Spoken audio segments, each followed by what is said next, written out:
Femme Fatale. She goes back thousands of years. Back to the Bible and Delilah and Jezebel. Charming. Selfish. Dangerous. A garden of delights. A deluge of destruction.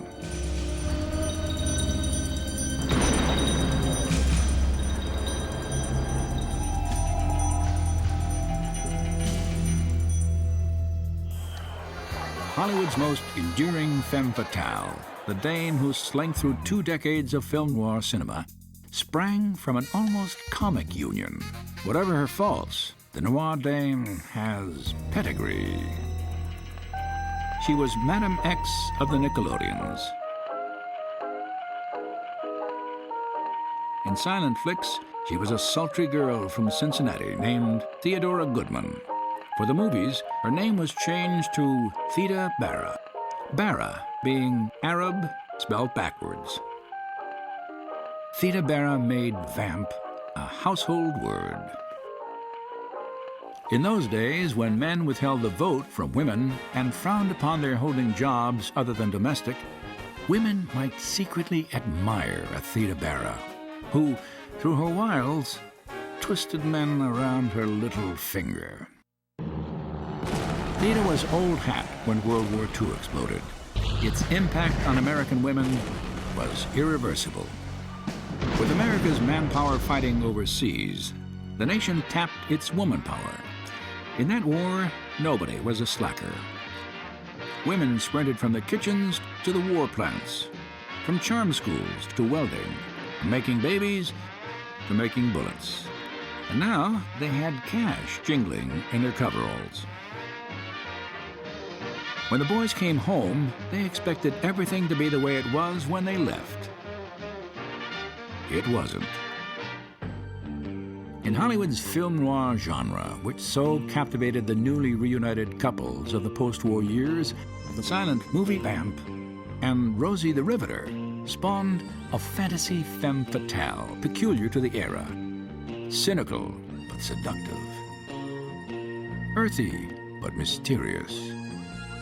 A beautiful manipulator who'd do anything for love, power, and money. Mostly for money. What's the losers at? Penitentiary, naturally. Naturally. And the winners? You get rich. And you? I get richer. The pinups that GIs believed would be so nice to come home to had undergone a cosmetic makeover in becoming noir dames. Didn't hear about me, Gabe. If I'd been a ranch, they would have named me the Bar Nothing. Auburn-haired Rita Hayworth went blonde for Lady from Shanghai. Brunette Barbara Stanwyck went blonde too, while blonde Joan Bennett became a raven-haired brunette. Hollywood hair colorists were working overtime. How could I have known that murder can sometimes smell like honeysuckle? But they reigned as femme fatales in the noir universe. Well, do I rate a whistle? But memories of Rosie the Riveter still lingered. Housewives can get awfully bored sometimes.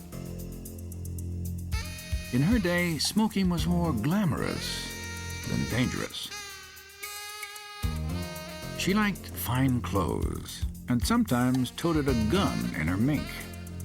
Caution was among her many traits. You don't trust me. I don't trust anybody. She took an interest in others, particularly men, very rich men. I should never have stopped to talk with you. You mean you're afraid of me? And she could put her ladylike manners to good use.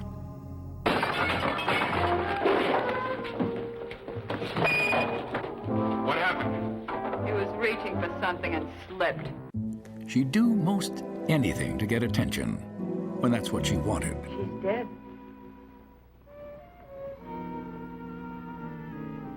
But I'm not dead. Hey, remember me? She wasn't virtuous, but she sure was choosy. You touch me and you won't live till morning. She had remarkable powers of persuasion. a delicate poison.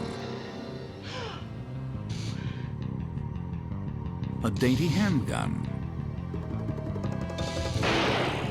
And her Black Widow embrace. But she was always bettering herself.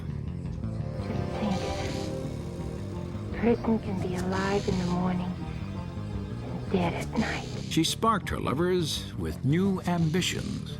They hang you for a thing like that. Oh, but not if you do it right. And you're smart, Frank. You'll think of a way. Plenty of men have. But at times, she was impatient. I can't stand it anymore. What if they do hang me?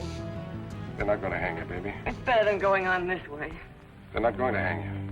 Because you're going to do it and I'm going to help you. Every man will feel that when it comes to murder, it couldn't involve a more enticing girl. She brought the best and the worst out of men. And wildcat. Smell blood, huh? There were men who found her out in time. Loving her was like shaking hands with the devil. You'll hate every vicious bone in her body, but you won't be able to get her out of your mind. Dirty tramp.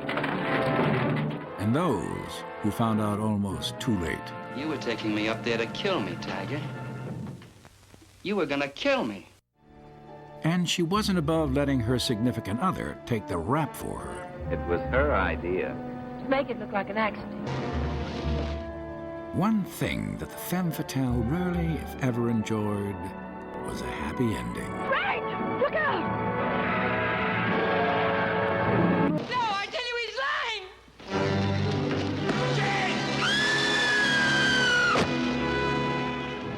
Put the blame on Maine, boy. Put the blame on Maine. In almost every film noir flick, the femme fatale gets her comeuppance. That brought on the Frisco Quake. This lovely loner with knives in her nylons and pistols in her minks was at last rescued from the quicksand shadows of the big town, only to become mired in sunny suburban togetherness. Fortunately, you can still see her in film noir revivals, emerging from shadows and asking in a breathy voice, "Got a match?"